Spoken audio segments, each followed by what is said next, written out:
নমস্কার, আপনারা দেখছেন TV9 বাংলা। আপনাদের সঙ্গে রয়েছে আমি কুণাল। শুরু করছি হোয়াট বেঙ্গল থিংস টুডে। আর আজ হোয়াট বেঙ্গল থিংস টুডে নজরে যার রয়েছে তা হলো, আপনারা জানেন যে বহু দিন ধরে এই দেশে যে সংরক্ষণের নীতি রয়েছে তা নিয়ে প্রশ্ন ওঠে। সেক্ষেত্রে রিজার্ভেশন কাদের পাওয়া উচিত, কাদের পাওয়া উচিত নয়, এই নিয়ে যে বিতর্ক চলেছে দীর্ঘদিন ধরে তা অবশ্যই আলোচ্য বিষয় হতেই পারে। কিন্তু আমরা দেখেছি যে এদেশের পিছিয়ে পড়া অনুন্নত যে সম্প্রদায় রয়েছে তাদের যে ভাবে গোটা দেশে, বিশেষ করে আমাদের সংবিধান যে অধিকার দিয়েছে, সেই অধিকার দীর্ঘদিন ধরে তারা পেয়ে আসছেন এবং বিভিন্ন রাজনৈতিক সুবিধে তারা সেক্ষেত্রে রাজনৈতিক দলের মাধ্যমে তারা বিভিন্ন সুযোগ সুবিধা তারা পান। এটা কোনো অস্বাভাবিক বিষয় না, এটা নিয়ে কোনো বিতর্কও নেই। কিন্তু প্রশ্নটা সেখানেই ওঠে যখন আমরা দেখতে পাই যে কোনো বঙ্গযুদ্ধ বা কোনো রাজনৈতিক যুদ্ধে, বা বিশেষ করে পরিষ্কার বুঝতে পারছেন কি বলতে চাইছি, যে ভোটের আগে যখন এই বিষয়গুলো সবচেয়ে বেশি গুরুত্ব পায় তখন একটা প্রশ্ন এ বঙ্গে তো ওঠেই। কারণ আমরা জানি যে আমরা দীর্ঘদিন ধরে দেখে এসেছি যে এ বঙ্গে বিভিন্ন সম্প্রদায়ের তাদের যে দাবি দাওয়া রয়েছে সেগুলো নিয়ে একটা আলাদা করে তাদের যে প্রাপ্য তারা পেয়ে এসছে, তা নিয়ে প্রশ্ন কখনো ওঠেনি বা তা নিয়ে আলাদা করে কখনো আলোচনা করার প্রয়োজন পড়েনি।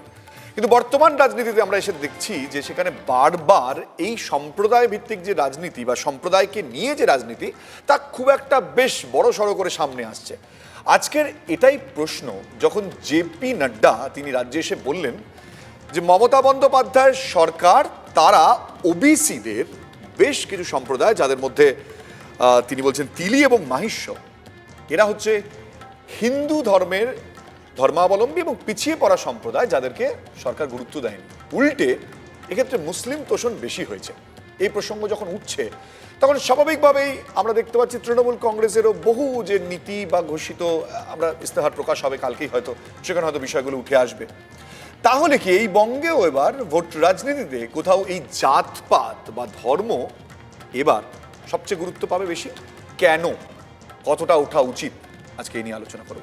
আর আমাদের যে আজকে আলোচ্য বিষয় তা হচ্ছে বঙ্গযুদ্ধে নজরে ওবিসি তকমা।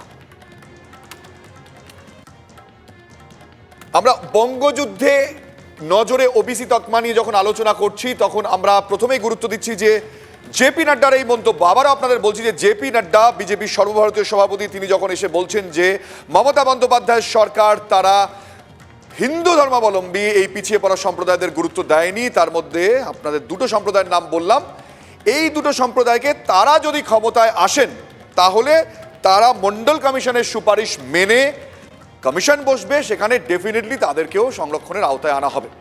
বঙ্গ রাজনীতিতে এখানেই সবচেয়ে বড় প্রশ্ন উঠে যাচ্ছে যে কোথাও কি এটা বিজেপি কে শুরু করছে নাকি ইতিমধ্যেই এর শুরু হয়ে গিয়েছে। সব নিয়ে আজকে আলোচনা হবে, কিন্তু শুরুতেই কি বলেছেন বিজেপির সর্বভারতীয় সভাপতি জেপি নাড্ডা আপনাদের শোনাব।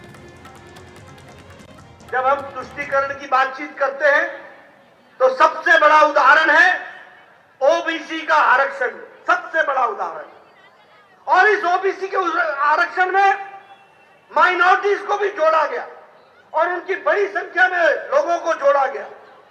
अपने वोट बैंक की तुष्टीकरण की राजनीति में ममता जी ने हमारे हिंदू धर्म के अन्य पिछड़ा वर्ग की जातियां जैसे महष्य, जैसे तीली आदि का आरक्षण का अधिकार से उनको वंचित रखा कि नहीं रखा?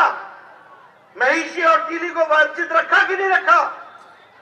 अब हमारी सरकार आएगी, आयोग बैठाएंगे और आयोग बैठा करके मंडल कमीशन में जो जातियां लिखी हैं उनको सम्मान दे करके इन लोगों के लिए भी हम प्रयास करेंगे कि इनको भी मुख्य धारा में जोड़ा जाए।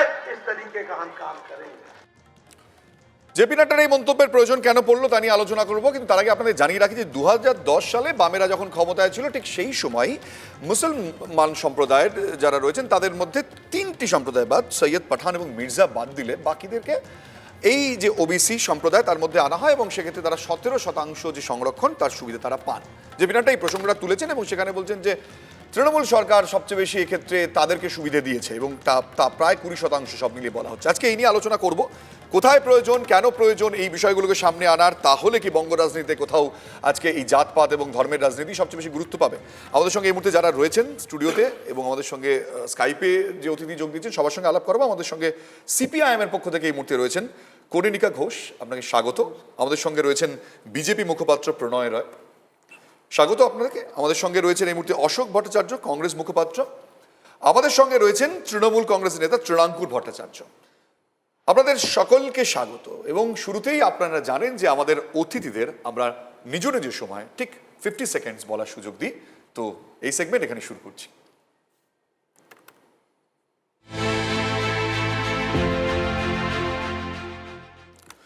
আমি শুরুতে একটুখানি কংগ্রেসকে সুযোগ দেব যে ঠিক কি ভাবছেন এই বিষয়টা নিয়ে, আপনাদের কি পর্যবেক্ষণ? আপনার সময় শুরু হচ্ছে এখন।